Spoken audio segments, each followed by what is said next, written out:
지금 여러분이 보고 있는 제 모습은 초등학교 6학년 때 키고요. 저는 16살 때 사고를 당했고요. 다리를 하나 실점 보스에서 절단 수술하고 2달 동안 의식불명 상태로 병원에 입원하고 8개월 동안 대소변을 받아들인 상태에서 제가 첫 번째 시도했던 거는 삶을 그만 살아야 되겠다라고 생각했고요. 두 번째는 결혼을 하지 말아야 되겠다라고 생각했어요. 왜냐면 어머니 아버지 세대를 보니까 어머니 아버지들이 처음엔 막 사랑해서 결혼하시잖아요. 그러다가 나중에 시간이 지나고 나면은 소원해지잖아요. 근데 그냥 아니 저 인간 그런가 보다 하고 사는데 저는 열등감 있잖아요. 몸이 아프잖아요. 남편이 나를 관심 없어 하면 이 세상을 못 살 것 같아요. 네, 그냥 자격지심 때문에 살아갈 힘이 없을 것 같은데. 그래서 그럴 거라면 포기해야지. 포기를 했어요. 중간에 제가 어떤 한 권의 책을 통해서 그 책에 그런 내용이 있었어요. 그곳에 그 사람이 없다면 네가 그 사람이 되라는 말이 있었어요.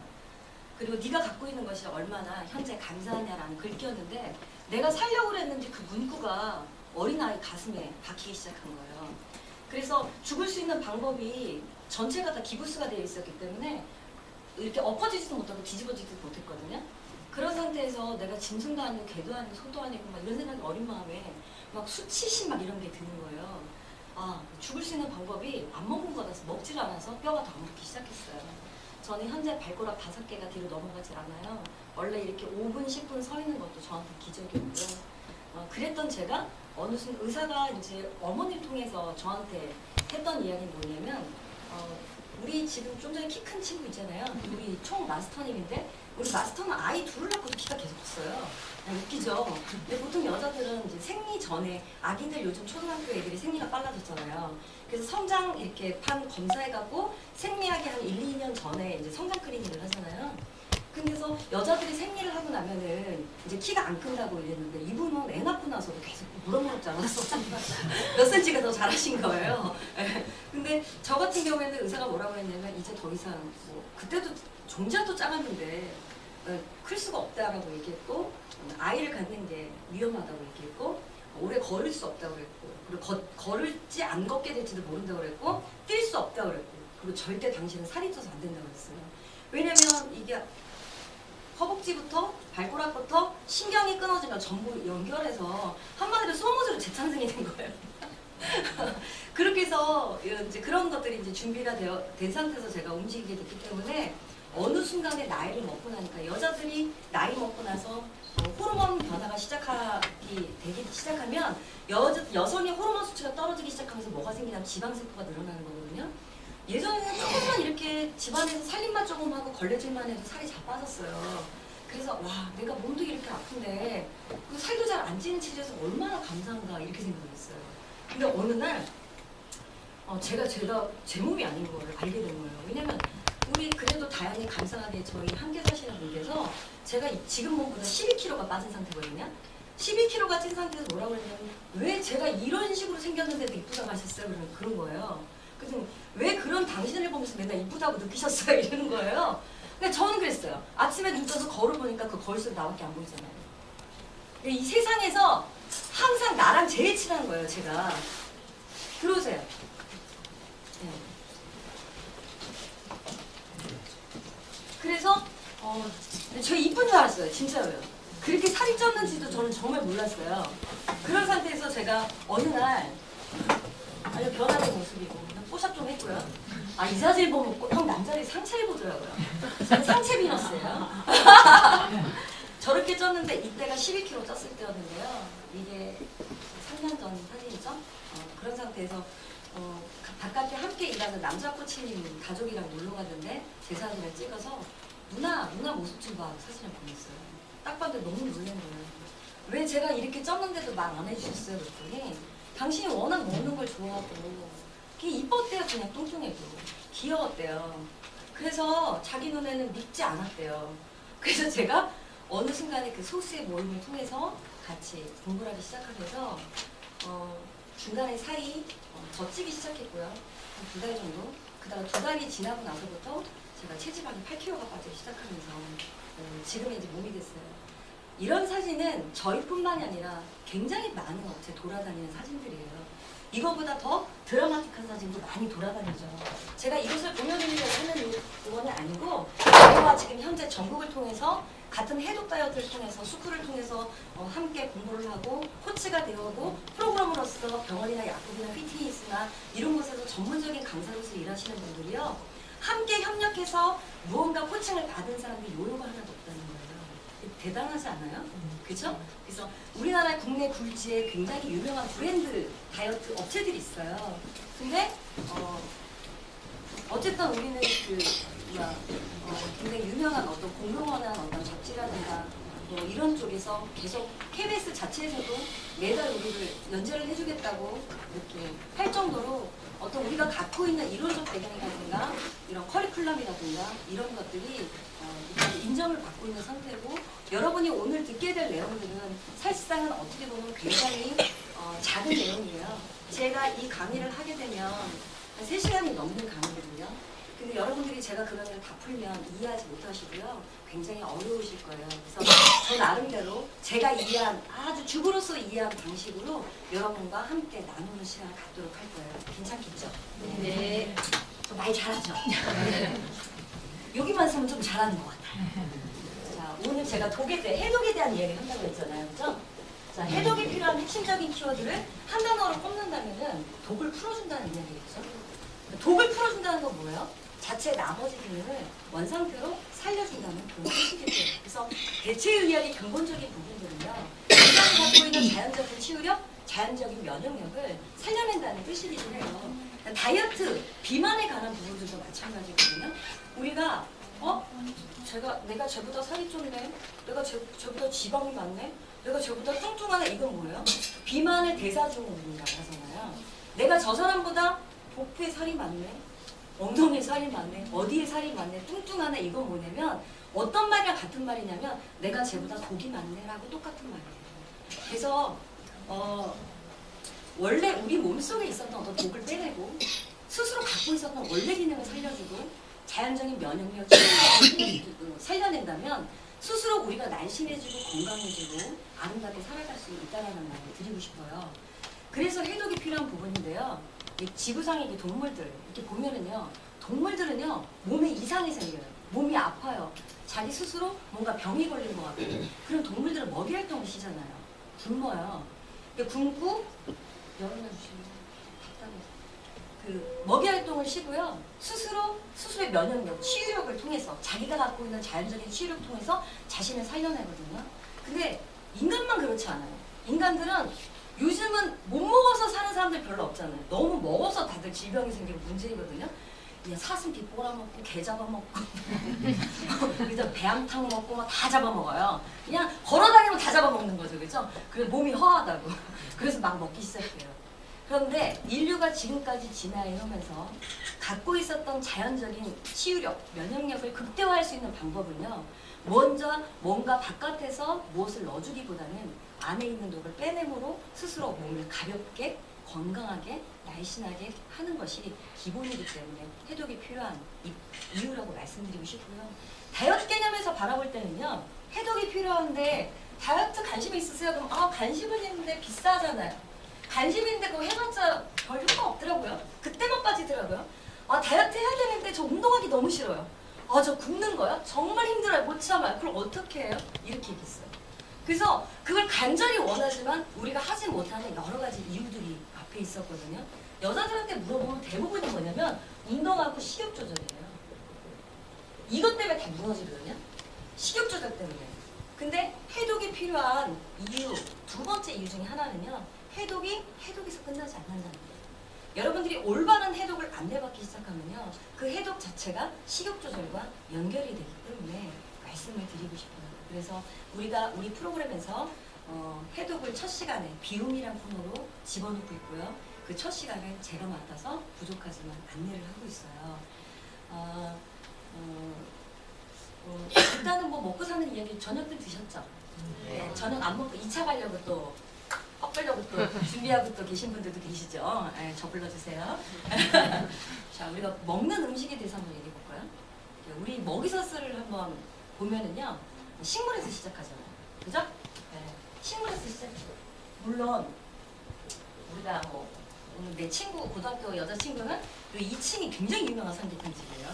네, 저기 멀리서도 와서 먹는 일산의 아주 유명한 삼계탕집인데 여기서 닭을 한 마리씩 훔쳐먹고 왔대요. 물론 그래요. 닭도 먹고 소도 먹고 돼지도 잡아먹고 오리도 다 잡아먹고. 근데 소돼지 닭 그들이 먹는 음식도 뭐예요? 식물에서 시작하잖아요. 그죠? 그러니까 이처럼 지구상에 사는 모든 동물의 먹는 음식의 처음 음식은 식물이라는 거예요. 하다못해 변화무도 식물의 식물이잖아요. 그죠? 자, 그러면 식물에 있는 뿌리 속에 있는 물이 있어요. 그죠? H2O라는 물이 있죠. 공기 중에 이산화탄소가 있어요. 자, 이렇게 있는데 이 산소는 공기 바깥으로 내보내줘요. 그래서 우리가 어떻게 하냐면 후 하고 숨을 쉬고 살아가게 돼요. 이산화탄소에서 산소를 내보내고 나니까 C가 남겠죠. 그죠? 탄소가. 그리고 H2O라고 하는 물이 남아요. 이것이 5겹 쌓여져 있는 것을 우리가 과일을 먹을 때 나는 단맛이 과당이라고 이야기하고요. 6개 쌓여져 있는 것을 쌀이나 밀가루를 먹을 때 나는 맛이 포도당이라고 얘기해요. 포도당이 엄청나게 여러 겹 축적되어서 쌓여져 있는 것을 우리가 탄수화물이라고 이야기하거든요.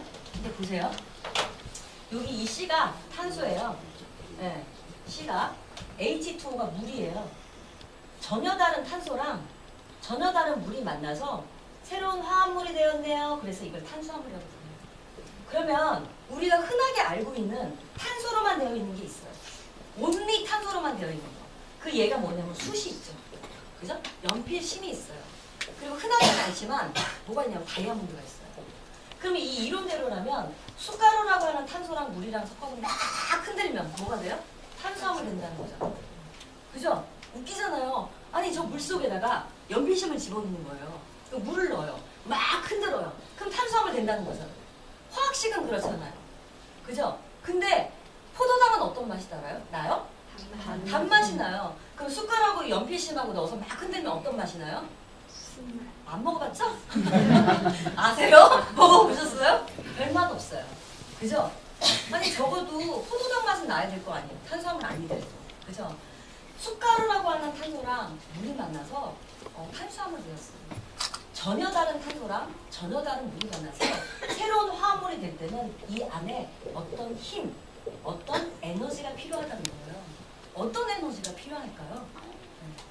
어떤 에너지가 필요할 것 같으세요? 식물은 뭘 받아야 돼요? 햇빛을 받아야 되죠. 그렇죠? 네, 강합성을 해야 되니까. 이 안에는 햇빛 에너지라는 게 필요해요. 어떤 에너지요? 햇빛 에너지. 햇빛 에너지는 결국 어떤 맛이에요? 단맛이에요. 어떤 맛? 단맛. 자, 제가 지금부터 중요한 얘기를 하는 거예요. 결혼하시기 전에 아가씨였을 때 어디 사셨어요? 시골에. 시골에. 시골 어디예요? 시골 어느 시골이에요? 전라도 강주요. 광주요? 강주요? 광주에 사셨어요. 자, 광주에 사셨대요. 남편분은 어디 사셨어요? 전라도 보석이. 예? 어떻게 그렇게 익숙하게 다 아시지? 남편 어디 사셨어요? 어느 동네 사셨어요? 예? 비밀이에요?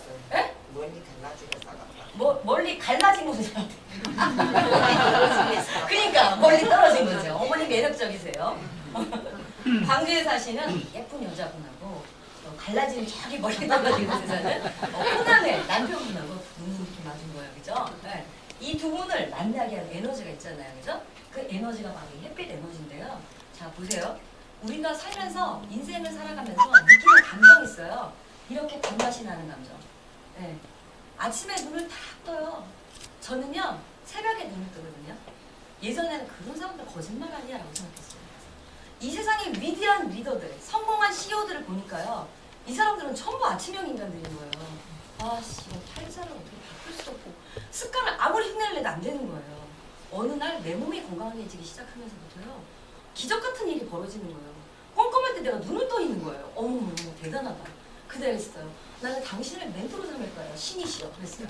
그 다음부터 내 신이 제 첫 번째 멘토거든요. 그러니까 아침에 이렇게 딱 껌껌할 때 일어나서 화장실이 제 이제 주거지예요. 화장실에 가서 딱 앉아있으면요. 껌껌한 하늘이 환한 하늘로 바뀔 때 막 카타르시스를 때 마치 한 일주일 동안 변을 못 보다가 한 방에 볼일을 본 것 같은 그런 쾌감 같은 걸 매일 아침에 그걸 느끼는 거예요. 어떤 사람들은요. 어떤 사람이 보내주는 문자가 굉장히 달아요. 어떤 사람들은 좋은 음악을 들 때 달아요. 여러분들 그런 거 있죠? 어떤 감정이 여러분들한테 달콤한 맛이 나게 해요? 어느 때 다세요, 여러분들은? 네? 맛있는 음식 먹을 때, 명품백 살 때, 예? 남편의 비자금을 몰래 빨래 빨다가 뭐 청소하다가 찾아냈을 때 단맛이 나는 감정들 있잖아요. 이 가장 달콤한 단맛, 최고의 단맛, 이게 어떤 단맛인지 지금부터 얘기할게요. 그것은 뭐냐면 바로 사랑이에요. 그래서 우리가 달콤한 키스, 달콤한 연애 이런 이야기를 하잖아요. 우리는요, 신께서 우리를 어떻게 만들었냐면요, 무조건 당신은 사랑을 받고 살라고 우리를 이 세상에 보냈어요. 우리는 사랑받고 살아야 될 존재예요. 이 세상을 살면서요, 다른 사람들을 사랑하고 살아야 돼요. 사랑을 나누고 살아야 돼요. 그렇게 목적으로 우린 태어났어요. 사랑받기 위해 태어난 존재거든요. 살다 보니까 이게 완벽하게 채워지지 않는 거죠. 네, 완벽하게 채워지지 않아요. 어릴 때는 뒤지게 터지고 나서도 엄마한테 안기잖아요. 엄마 사랑해 이러잖아요. 어릴 때 허각보다 한 대 맞아봐요. 저 인간은 죽을 때까지 무덤에 가서 용서 못해 이렇게 되잖아요. 그죠? 이렇게 돼요. 이렇게 우리는 사랑을 받고 사랑을 주고 사랑을 베풀고 사랑을 나누며 살아가게 됐어요. 아, 이 얘기 안 하려면 성이 있으니까 해야 되겠다. 보자 이게. 제가 우리는 부부간의 사랑, 그리고 부모와 자식 간의 사랑, 그리고 뭐 주변 사람들과의 사랑, 이런 사랑을 느끼고 나누고 살아야 돼요. 그래서 결혼했잖아요. 그랬더니 부산에서 어떤 남자가 그러더라고요. 저는 조건을 보고 결혼했다고 그런 얘기를 하더라고요. 근데 어쨌든 우리는 그렇게 태어났어요. 제가 그렇게 딱 공부하고서 생각해보니까 저도 우리 남편을 만났을 때 그랬던 것 같아요. 그 달콤한 키스 뭐 이러니까 생각이 나더라고요. 키스가 너무 하고 싶은 거예요. 키스에 대한 환상이 있었어요. 어떻게 하면 키스를 하지? 근데 키스가 너무 키스가 더러운 거예요. 어떻게 사랑설레를 해? 더러워. 이래서 춤추있으면 어떡하지? 이런 생각을 막 하는 거예요. 그러면서 키스에 대한 생각이 되게 많았어요. 어떻게 해야 종소리를 들을까? 이런 생각을 했어요. 그리고 남편을 만났는데 어느 날 조짐이 보이기 시작했어요. 아, 이때쯤 키스를 할 것 같구나라는 거를 배우지 않아도 알 수 있는 그 느낌이 몸만 오는 거예요. 어느 날 남편이랑 키스를 딱 한 거예요. 키스를 딱 하자마자 뭐라고 했냐면 키스를 왜 이런 식으로 하죠? 이랬어요. 근데 우리 남편이 한 얘기가 조그만 게 발라다 까졌구나 이렇게 생각을 했대요. 그래서 이렇게 묻더니 그럼 키스를 어떻게 해야 되니? 열정적으로 하셔야죠. 영화도 안 보셨어요? 아니 영화나 책 같은 걸 보면은 키스는 굉장히 열정적으로 하던데 왜 키스를 이런 식으로 하는 거야? 그러니까 그럼 어떻게 해야 되지? 이러는 거야. 저를 따라하세요. 자, 일단 저를 쳐다보세요. 이렇게 쳐다본 거예요. 그러니까 계속 웃는 거예요. 웃지 마세요. 진작에 저를 보세요. 눈에서 떼지 마세요. 막 웃는 거예요. 웃지 마세요. 이러면 키스가 안 되는 거예요. 이러면서 막 해갖고 손을 대세요. 고개를 돌리세요. 입을 떼지 마세요.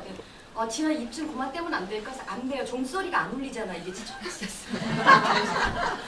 종소리가 울릴 줄 알았어요. 어떤 그 느낌이 울릴 줄 알았는데 우리는 이러한 방식으로 사랑을 해서 이와 같은 방식은 아니지만 저마다의 어떤 사랑의 기억들을 갖고 또 하느님 멀어서 결혼을 하잖아요. 그죠? 근데 어때요? 나중에는 뒤통수만 봐도 사랑을 못 느끼잖아요. 그래서 그러면 어떻게 돼요? 특히 남편과 부인과의 사랑이 빵꾸가 나요. 시간이 지나면서 내 사랑이 꺾이지 감정이 생기기 시작해요. 그러면 나는 어떻게 됐어요? 이거를 완성하고 살아가야 되는 사람이거든요. 근데 어때요? 빵꾸가 나버렸어요. 그러니까 저는 어떻게 해요? 마음이 허기가 돼요. 나는 신이 이따위로 살려고 나를 만들지 않았거든? 나는 말이야 사랑을 느끼고 사랑을 채우고 사랑을 나누고 살았는데 내 마음이 우울해. 내 마음이 슬퍼. 내가 채워지지 않아. 그러면 이거를 이 사랑하고 이 사랑의 단맛하고 똑같은 맛이 뭐냐면 음식이에요. 음식이라고 하는 단맛을 통해서 허기진 내 감정을 자꾸 채우려 하고 먹으려고 하니까 비만이 되는 거예요. 그래서 실제적으로 비만 환자들 보면은요 99% 또는 100%까지라고 얘기하거든요. 우울증 환자예요. 우리 어머니께서 아버지랑 9살 차이셨어요. 그러다 보니까 자기 관리를 굉장히 열심히 하셨고요. 저희 아버지가 저희를 키울 때 세수를 안 하면 아침밥을 굶기셨어요. 아침에 일어나서 엄마가 맨 얼굴을 보고 자란 적이 없어요. 어머니는 아침에 일어나면 항상 구루프를 담에 말고 주무셨고요. 아침이랑 블링블링한 머리이셨고 항상 빨간 우주를 다루고 계셨어요. 다른 화장을 안 해도. 그러니까 9살 차이가 나시니까 아버지는 엄마를 딸대라지 하셨고요. 엄마는 항상 자기 관리를 하면서 아침밥을 이렇게 차리셨어요. 그리고 밥 먹어라 그랬는데 우리가 대충 눈곱 띄고 나면 밥을 굶겼어요. 그것조차도 할 자격이 없으면 밥을 못 먹겠어요. 그러니까 우리 일찍 일어나서 막 닦고 로션 바르고 딱 머리 묶고 딱 앉아야 돼요. 그럼 밥 먹는 자격이 생기는 거예요. 근데 독특한 훈육 방식을 가졌는데 엄마가 그렇게 하다가 어느 날 60세가 넘을 때까지도 오후 사이즈셨거든요. 근데 우리 어머니가 자궁을 드러내는 수술을 하고 나서서 나중에 이제 몸이 이렇게 늘어나기 시작한 거예요. 엄마 한다고 그랬어요. 엄마 이게 뭐야? 옷장에는 저 이쁜 옷들은 다 어떻게 할 거야? 옛날로 돌아가. 나이 먹어 살찌면 안 된대. 야, 나이 먹어서 이거는 살이 아니야. 뭔데? 살이 지기 뭐 안 살이 아니야. 그럼 이건 엄마의 너그러미야. 이랬어요. 근데 저는 엄마의 너그러미인 줄 알고 자랐어요. 우리 아버지는 기계체조 선수셨어요. 운동을 어릴 때부터 굉장히 많이 하셔서요. 집 옥상에다가 운동기구가 다 있었어요. 샌드백도 있고 막 철봉도 막 엮기도 몇 가지가 다 있었는데 항상 뽀빠이 같은 몸으로 팔에다가 양쪽 팔에다가 딸들을 이렇게 들면서 아빠의 힘을 막 근력을 자랑하시고 이랬거든요. 아빠 병원이 무너지고 나서 우리 아버지가 병원을 의사는 아니에요. 병원 월급쟁이 의사를 이렇게 해갖고 병원을 이렇게 움직이셨었어요. 근데 그게 이제 의료사고 나고 뭐 하면서 병원 문이 닫고 갑자기 두 분이 미국으로 도망가고 사라지고 그렇게 됐어요. 어느 순간에 아버지가 이제 근육보다는 이제 내장 비만으로 배가 뻘럭해지신 거예요. 아빠 이 배가 이게 뭐야 그랬어요. 우리 아빠가 하는 얘기가 뭐냐면 이건 아빠의 인격이야 이랬어요. 저는 그래서 아버지들의 모든 데는 아버지의 인격, 어머니의 옆에 차고 있는 플라워포 두 개에서 일어나는 거는 어머니의 너그러움이 등급이 한 등급씩 올라가고 있다고 저는 생각하고 사는 거예요. 근데 그렇게 살았는데 알고 봤더니 우리 엄마 아빠는 뭐였어요? 우울증이셨어요. 우리 아버지는 우울증이셨어요. 우리 아버지가 행복할 때는 살이 찌지 않았어요. 상실감을 가졌던 거예요. 저는 사람들이 먹고 사는 게 입으로 음식만 먹고 사는 줄 알았어요. 먹는 건 하나밖에 없는 거 아니야? 입으로 음식 먹는 거 아니야? 근데 알고 봤더니 우리가 세 가지를 먹고 사는 거예요. 코로 공기를 마셔.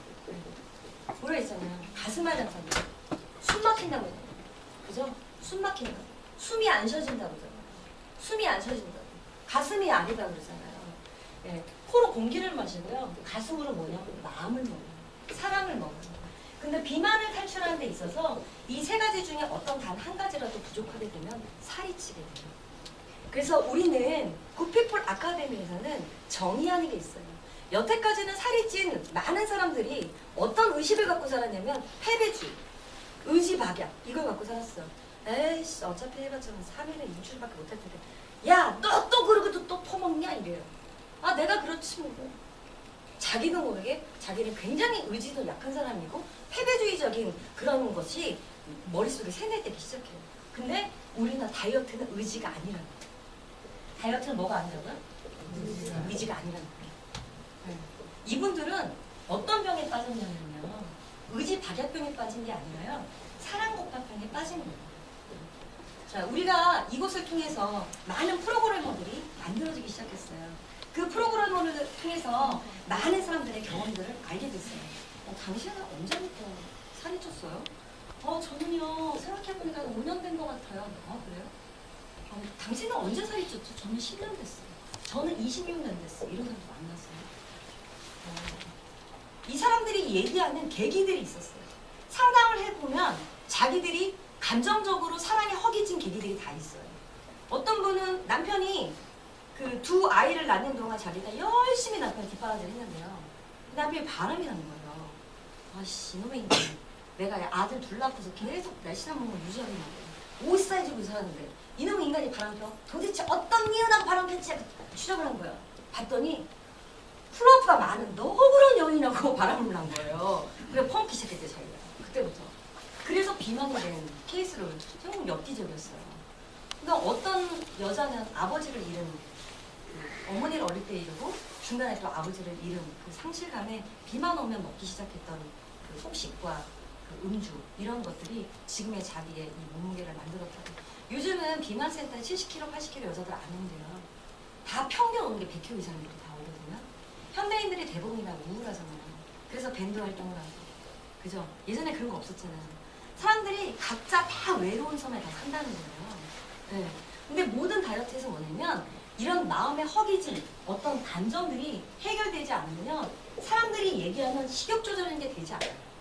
절대 될 수가 없어요. 왜? 이 부족한 걸 갖다 뭘로 채운다고요? 단맛. 네. 이 이 부족한 허기진 감정 똑같은 맛을 내는 단맛이라는 음식을 통해서 나를 채워나가기 때문에 이게 해결하기 어렵다는 거예요. 그런데요. 그럼 우리는 어떻게 할 거냐고. 여러분 어떻게 하실래요? 여러분 허기지지 않아요? 날마다 행복하세요? 네? 매일매일 나는 신의 창조물로서 아침에 눈 뜰 때마다 오늘도 위대한 일을 하러 가리라 뭐 이러면서 행복하게 사세요?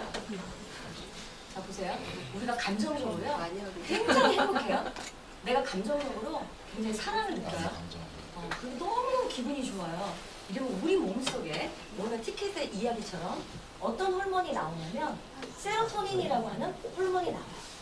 이 호르몬 여러분들이 아시다시피 행복 호르몬이라고 하는 호르몬이거든요. 얘가 우리 몸속에서 하는 역할들이 있어요. 네. 우리가 어떤 마음을 먹어요.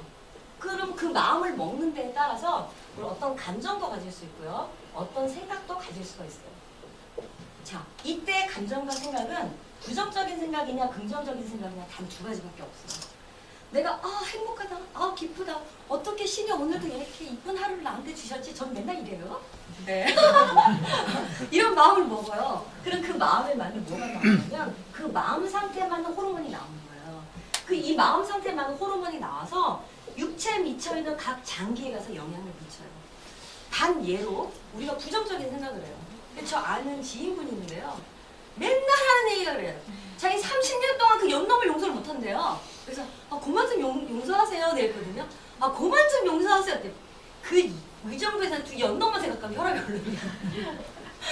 오늘 좀 뒷골이 땡긴다 보면 혈압이 올라가 있고 자기가 그날은 어김없이 의정부에 사는 그 니은 그 커플을 떠올리는 그날이었어요. 결국은 안 오셨어요. 무슨 얘기냐면은 어떤 부정적인 생각, 부정적인 감정, 암이라는 건 뭐라고 얘기하면 화라고 하잖아요. 스트레스, 분노 이렇게 표현하잖아요. 이런 것들이 감정이 굉장히 오래 지속되었을 때 우리 몸속에 거기에 맞는 호르몬이 나오고요. 육체의 어떤 한 군데 집약적으로 공격을 하기 시작하면서 질병이 되는 거예요. 근데 암이 나오는 곳이 다 다르잖아요. 그죠? 설암도 있고, 설암도 앓으셨고요. 유방암도 있고, 그죠? 자궁암도 있고, 위암도 있고 다 있잖아요. 사람이 태어날 때 있잖아요. 자기가 태어날 때 가장 약하게 태어난 장기가 있어요. 부정적이고 화, 분노, 이 스트레스가 오랫동안 지속되면요. 내 신체 장기 중에 가장 약하게 태어난 장기에 가서 지속적으로 오랜 세월 동안 영향을 끼쳐요. 그럼 우리가 질병이라는 이름으로 만나는 거예요. 그러면 비만이라는 건 뭐냐라는 거예요. 나는 분명히 사랑받고 살라고 그랬는데 난 머리부터 발끝까지 신의 창조물이야. 난 사랑받고 행복하게 살아야 되는데 왠지 행복하지가 않아. 불행해, 우울해, 슬퍼. 그러니까 어떻게 돼요? 먹어. 자꾸 또 먹어. 또 먹어. 왜? 나를 완성시키기 위해서. 내 사랑을 완성시키기 위해서. 그렇게 해서 자꾸 먹기 시작해요. 그래서 사람들이 살을 빼기 위해서 어디 가냐면 제일 첫 번째 가는 것이 비만 클리닉이죠. 비만 클리닉 가서 식욕 억제제를 처방받아요. 식욕 억제제를 처방받으면 밥을 한 끼를 안 먹어도 3일에서 5일 동안 배고픔을 못 느껴요. 그러면 어떻게 돼요? 그냥 5kg 쭉 빠져요. 그러면서 림프가 다 작살나잖아요. 그죠? 림프 다 작살나고 순환이 다 망가지고 2차적인 또 다른 질환으로 만들어지고 그래요. 그럼 병원에서 왜 이런 거를 처방할까요? 식욕 억제제가 있잖아요. 여기 우리 코치들은 다 경험하는 오늘 우리나라에 돌아다니는 유행가에서 다 선납하시는 분들이에요. 근데 그게 아무런 도움이 안 된다는 거예요. 그 식욕 억제제가 하는 약의 기전이 뭔지 아세요? 그게 바로 이 세로토닌 제흡수 억제제예요. 약을 보면 우리는 식욕 억제제 이렇게 사잖아요. 그 약명은 뭐라고 하냐면 세로토닌 제흡수 억제제라는 약명으로 나오는 거거든요. 사람들이 식욕을 조절하려면 이 세로토닌 수치가 몸속에 농도가 있어야 돼요. 근데 얘네들은 무한리필이 아니에요. 몸속에서. 한 번 이만큼 만들어지면 사용하면 싹 없어지는 거예요. 이해가시죠? 쓰면 없어지고 쓰면 없어지는데 세로토닌 제흡수 억제제랑 식욕 억제제는 한 번 먹잖아요. 우리 몸속에서 폐기처럼 한 번 사용했는데 폐기처럼 되지 않는 거야. 그냥 몸속에 계속 머물고 있는 거야. 둥둥둥둥. 그럼 여러 번 사용한 세로토닌이라도 계속 몸속에 머물게 하면서 식욕을 강제적으로 떨어뜨리게 하는 게 약의 방법이에요. 그러면 그렇게 따지면 현대 약으로도 저걸 만들 수 없네요? 못 만들어요. 과학이 그렇게 발달하고요. 달에 뭘 보내고 우주선을 보내고 하는데도요. 이 약을 못 만들어요. 호르몬의 총대장이거든요. 얘를 못 만들어요. 그러면 어떻게 해요? 무조건 비만 클리닉에서는 쟤를 처방하는데 어떻게 여러분은 식욕을 억제하실 수 있으세요? 억제라는 거 누른다는 건요. 누르고 억제하는 것만큼 치솟거든요. 네. 그래서 이런 방법이 있대요. 마음을 먹게 하는 거예요. 그러면 그 마음에만 호르몬이 나와요. 그럼 이렇게 하나? 배고프지 않을 거예요. 배고프지 않아. 난 음식을 먹고 아무 생각이 나서 이렇게 마음을 먹나? 그러면 이제 육체가 날씬해지나? 이런 방법이 있대요. 근데 반대로 육체를 건강하게 하는 거예요. 그 육체에 맞는 호르몬이 역으로 나온대요. 이 호르몬이 마음 상태를 결정짓을 수 있다는 거예요. 자, 보세요. 호르몬 하니까 사람들이 이 세로토닌 호르몬이 어디서 나온다고 생각하냐면 뇌에서 만들어진다고 사람들이 생각하고 살았어요. 근데 4, 5년 전에 미국의 생리의학체에 의해서 새롭게 밝혀진 바에 의하면 세로토닌 호르몬이 몸속의 어느 군데에서 영향을 받고 그것에서 활동하는 곳이 있더라는 거예요. 그 육체를 좋게 하면 세로토닌 호르몬이 몸속에서 엄청나게 분수처럼 뿜어져 나오는 거예요. 그래서 갑자기 우울증 약을 끊지 못하고 공황장애 있었던 저 같은 사람이 갑자기 그게 없어진 거예요. 그런 많은 사람, 인생을 포기했던 사람이 우리 스쿨 돌리다 그런 사람 되게 많았거든요. 그 희한한 드라마틱한 사건들을 경험하는 거예요. 비만을 해결하기 왔는데요. 우울증 치료를 하러 오세요. 웃기잖아요. 약으로 되지 않는 거죠. 육체 어디서 세로토닌이 영향받느냐면 95% 영향받는 것이 바로 대장이에요. 제 왜 신을 멘토라고 생각한 줄 알아요? 저는 두 번째 멘토가 남편이고요. 첫 번째 멘토가 신이에요.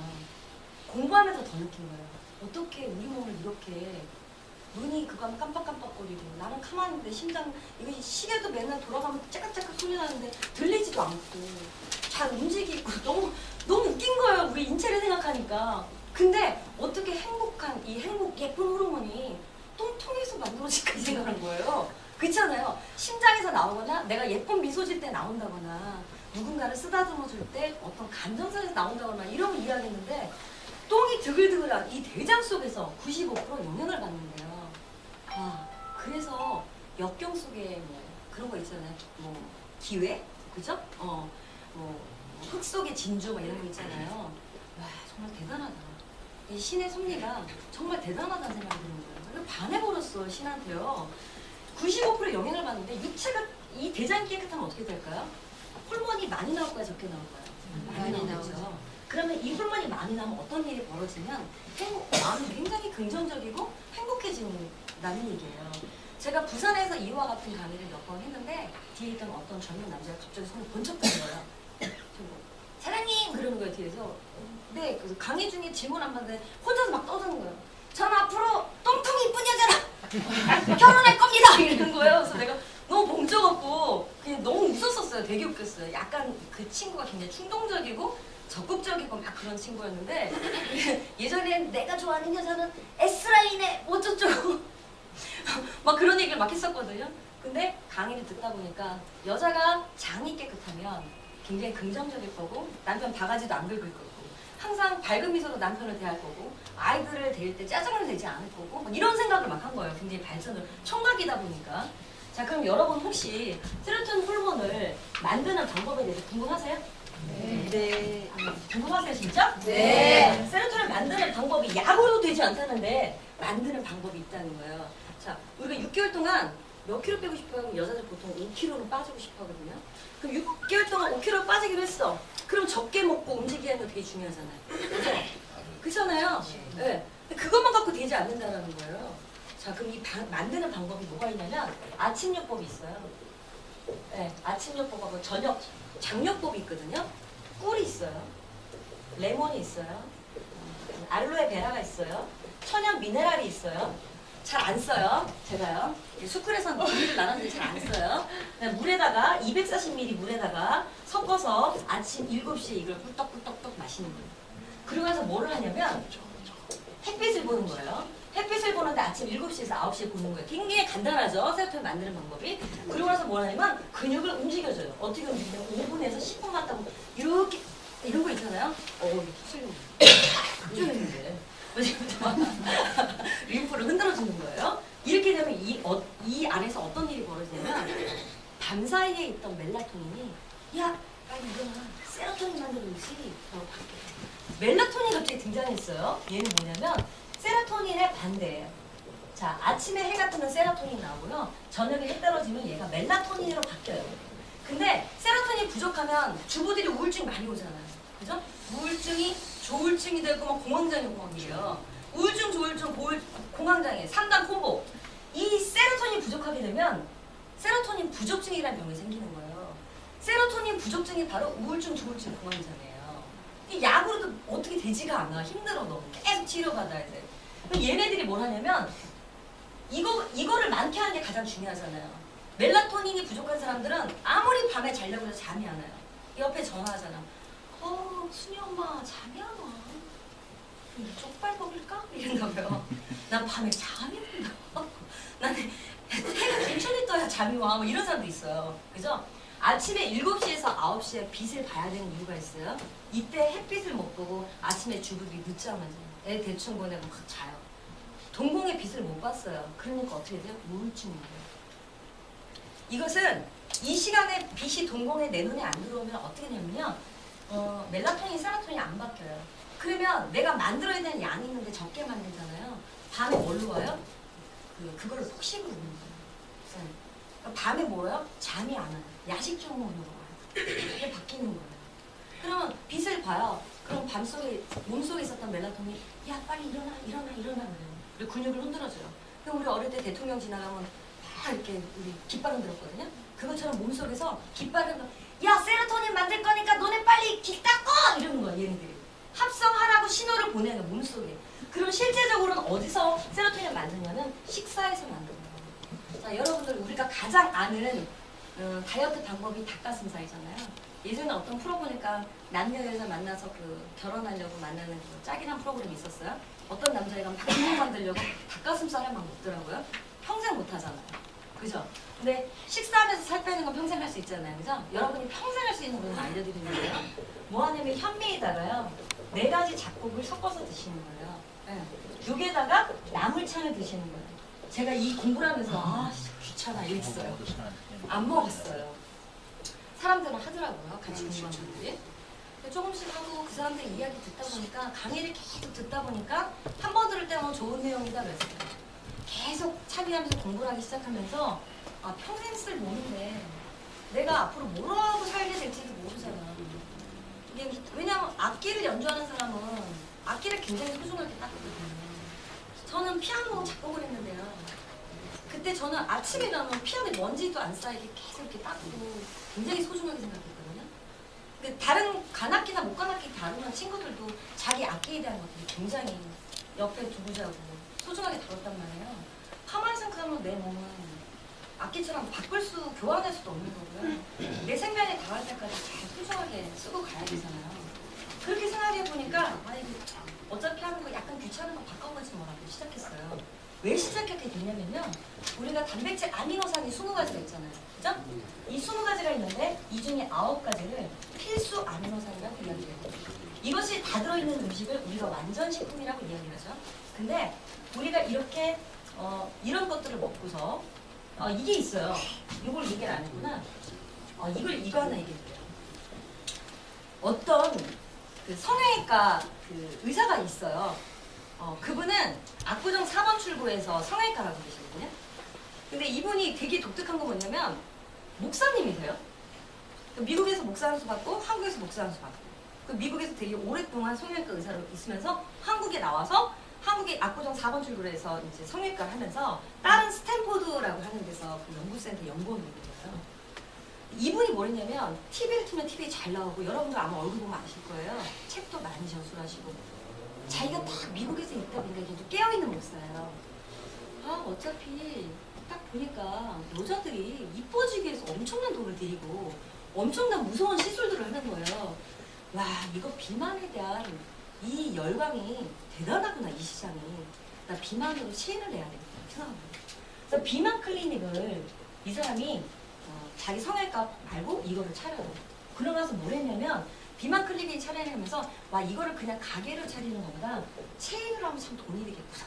모든 돈 버는 구조를 보니까 이게 체인점 이걸 갖고 있는 게 돈을 버는 거예요. 야 비만 체인점 나 정도의 인지도와 이런 이력이면 되겠지 하고 이거를 시작했어요. 어떻게 되면 쫄딱 망했어요. 이분은 충격을 받았어요. 자기는 굉장히 유명한 사람이고 이력도 있고 막 실력도 있고 이런데 자기 망한 거예요. 뭐지? 도구가 맞지 않았던 거예요. 이거를 이끌어줄 수 있는 관리 툴이 고객에 대한 어떤 관리 툴이 정확하지 않았던 거예요. 자기의 화려한 이력밖에 없었던 거예요. 그거에 대한 데이터가 아무것도 없었던 거예요. 그 시장은 정말 대단한데 안 되겠다. 이런 부분은 없다라고 문을 닫았어요. 그러다가 어느 날 어떤 회사에 전단지를 갖고 온 사람을 만나게 되었고 그 회사가 스탠포드라고 하는 연구센터의 R&D 센터에 R&D를 갖고 있다는 걸 알고 나서 새벽에 미국에 있는 딸한테 연락을 해요. 야, 너 그 회사 아니야? 이렇게 물은 거예요. 파마넥스라고 아니야? 이렇게 물은 거예요. 파마넥스? 아빠가 그 회사 대단한 회사야? 이렇게 된 거예요. 모든 우리나라의 제약회사는 3S 공정을 거쳐요. 약이 나올 때는 3단계 공정 시스템을 거치는데 이 회사는 건식회사인데도 불구하고 6X 공정을 거쳐서 전 세계 국가대표 올림픽 선수들한테 절반 이상이 공급되는 제품이야. 도핑에 걸리지 않는 제품이야. 이런 거예요. 이런 얘기를 하면서 뭐라고 하냐면 이런 공정을 해서 의사들이 약처럼 처방할 수 있는 그 PDR이라는 곳에 등재되어 있는 그런 제품이라고 딸이 얘기해 준 거예요. 그러고 나서 이 사람이 찾은 게 뭐냐면 자기가 찾았던 존 그레이 박사가 얘기했던 이게 있으면 여자들이 아침에 세로토닌 만드는데 굉장히 도움이 되겠다. 왜 이걸 하라고 하는데 여자들이 귀찮은 거예요. 꿀 섞고 레몬 섞고 알로에라 넣고 막 천연 미네랄 어디서 구하지? 막 이러면서 이렇게 했는데 딱 보니까 그 회사 안에 이 부분에 그 스플리스 위드 알로에라고 하는 제품이 존재하는 걸 알게 돼요. 그래서 이걸 갖고 그 협회에서 의사분이 있었고요, 약사분이 있었고요, 민간인이 있었고요, 저같이 평범한 주부가 있었어요. 공부하다가 출판사 민음사 대표는 책을 출판했고요. 의사협회 의사이들은 대한 비만 관리사협회를 만들었고요. 저희 남편 사업가거든요. 그래서 무언가 이걸 통해서 한의원이나 이런 쪽에 병원이나 할 수 있는 그 코치들 프로그래머를 양성할 수 있는 부분에 대한 사업적 마케팅으로 이 스쿨이 만들어지기 시작한 거예요. 똑같은 물건을 보고요. 각자의 영역대로 각자의 시각대로 그 도구를 갖고 움직여지기 시작하게 된 거예요. 이해가시죠? 그래서 일반 사람들은 저거 좋은 것 같아 나쁜 것 같아 판단을 하지만 의사들이나 전문의들은 자기 명예가 걸렸기 때문에 함부로 그걸 선택하거나 할 수가 없어요. 제가 매주 금요일마다 우리나라의 굉장히 유명한 차병원 그 상무 부인과 대표부터 해서 삼성의료원 대표부터 해서 여러분들이 아는 되게 유명한 50인의 닥터들하고 금요일마다 지금 6주째 남편이랑 같이 공부를 하고 있거든요. 거기서 하고 있는 부분들이 뭐냐면 오늘 제가 여러분한테 안내해드릴 디톡스에 대한 것들을 병원에서 실제로 지금 준비하고 있고요. 진행하고 있고요. 제압요법으로. 그리고 실제로 그런 걸 통해서 지금 현재 이걸 어떻게 하면 조금 더 빨리 사람들한테 암을 이기는 방법으로 안내할 수 있을까라는 쪽으로 접근해서 그걸 공부를 하고 있는 거예요. 우린 이미 다 완전한 데이터를 갖고 이미 이걸 3년째 하고 있는데요. 이해가시죠? 여러분, 그러니까 이게요. 제가 이런 얘기 녹화를 계속 하시면 안 되는데. 네, 네, 알겠습니다. 지금까지 송성TV 송기입니다. 네.